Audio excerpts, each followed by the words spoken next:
China promove atividades contra a feminização dos jovens masculinos adolescentes. Na verdade, em outras palavras ou em outras notícias, a China está tentando fazer uma campanha para deixar os jovens homens serem mais viris, mais homens. E essa é uma notícia bem controversa, que tem causado algumas polêmicas tanto na rede chinesa como nas redes sociais internacionais. Eu quero falar um pouquinho sobre ela para você se antenar o que tem acontecido lá na China. Vamos lá? Seja bem-vindo a mais um vídeo aqui do canal. Eu sou o Lincoln Fracari e aqui a gente fala tanto de importação de China como alguns assuntos relevantes que acontecem lá no país e interferem na política internacional.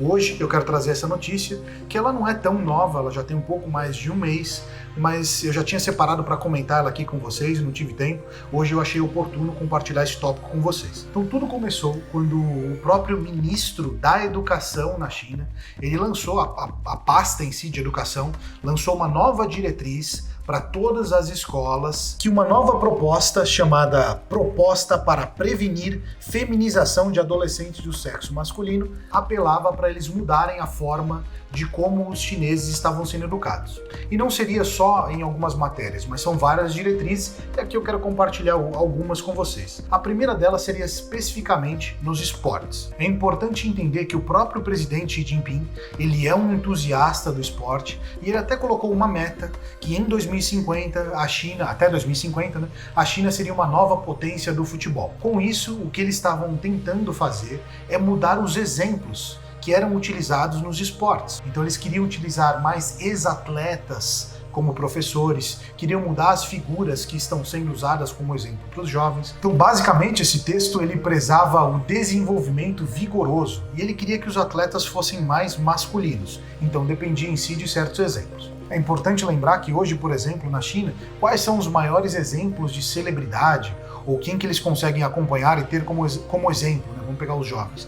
O principal seriam os astros do K-pop, os astros do J-pop, os astros do C-pop e alguns cantores populares chineses, né? Vamos pegar os masculinos. E na maioria deles, principalmente pela influência da Coreia do Sul, o pessoal do K-pop, eles têm um estilo peculiar de se vestir, eles são geralmente bem magrinhos, eles se maqueiam, passam lápis do olho, têm uma roupa um pouco mais apertada. As coreografias, dependendo aqui se fosse visto no Brasil, não seria tão bem aceita por homens dançando daquela maneira, e isso gerou a polêmica. Isso é até o que o próprio ministro, que chama Xi Zifu, ele criticou, né, as escolas por usarem isso como exemplo. E até eu acho que dá pra gente comparar, se pegar, até estava discutindo aqui internamente antes de falar esse vídeo, as figuras de exemplo, né, masculinas que são utilizadas na China, hoje são essas, né? Os chineses em si, eles têm um biotipo muito diferente de nós brasileiros, nós ocidentais. Quanto mais para o sul da China você fica, mais magros eles são, mais baixos. Então se você pegar assim a média dos chineses, todos eles têm 1,60, 1,65, 1,70 já está assim acima da média. Eles são bem pequenininhos quando se fala do sul da China. E a maioria deles não tem pelo, não tem barba, não tem aquele maxilar mais definido, eles têm uma estrutura um pouco diferente da nossa. E se você pegar isso, né, dependendo de quem for apontar, vai falar que ele não tem características masculinas. Aí o que o outro lado fala, né? As pessoas estão questionando, mas qual o problema de se parecer com uma mulher? Qual o problema de não ter características masculinas sendo homem? Existe em si esse debate, né? Até uma história, né, que quando eu cheguei na China, era muito comum, na época que eu pegava ônibus, pegar metrô ou andando nas ruas. E isso acontece quanto mais para cidades menores você vai, mais para cidades mais rurais, isso é extremamente comum. Nas cidades maiores, isso já tem reduzido bastante, mas não era incomum você vendo dois homens de mão dada, um homem sentando no colo do outro, no ônibus, no metrô, aí você fala, poxa, mas isso também acontece aqui no Brasil, isso é normal. Talvez um casal de homem. E não, na verdade eles não eram homossexuais, né? Eles eram apenas dois amigos que andavam de mão dada. Como aqui a gente vê algumas meninas fazendo isso, meninas mais novas andando de mão dada, abraçada, isso acontecia também com os homens. E isso até quando eu levava alguns clientes para lá, ou até eu mesmo, era algo incomum de se ver. Você fala, nossa, olha que diferente. E depois eu fui ver que a maneira como eles foram educados é assim. E também tem outro fator. Na verdade, quem geralmente ajuda a criar os filhos na China são os avós. Então você tem o seu filho, você é pressionado a casar muito cedo. Uma mulher com 18, 19 anos, se ela está mais afastada, numa cidade mais rural, principalmente nessa idade, já vai estar casando, já vai estar engravidando para ter um filho, só que ela naquele momento ela não vai cuidar. Ela vai ter o filho e ela vai dar para os avós, para ela começar a trabalhar, para ela começar a sair. É muito comum os filhos serem cuidados por uma geração antiga, né? Pelos avós. Então, criado por avós, criados geralmente pela mãe, né? Fora isso, você pega, são 70 milhões a mais de homem na China. Então tem muito mais homem que as mulheres. Isso acaba ocasionando, junto até com um tabu sobre falar de sexo. Isso é um termo que eles não podem falar de maneira nenhuma.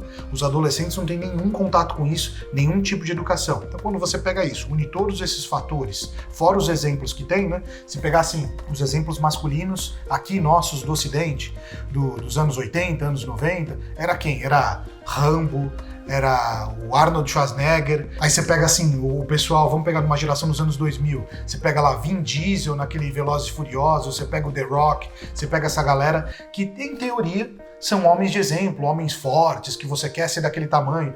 E a China está trazendo isso, ela não quer mais homens só magros, homens espelhados, né, em serem, né, pequenos. Eles querem exemplos tanto para fortalecer os exemplos que eles têm nos bombeiros, na polícia e principalmente no exército. Então há uma campanha para tentar masculinizar mais os homens. Bom, eu queria compartilhar essa notícia. É um tema bem delicado, é um tema controverso, principalmente nos dias de hoje. Então o maior questionamento é qual o problema de ser parecido com uma mulher? E se você pega para falar com um conservador, ele vai falar, poxa, há muitos problemas em serem parecidos com uma mulher. O homem precisa ser homem.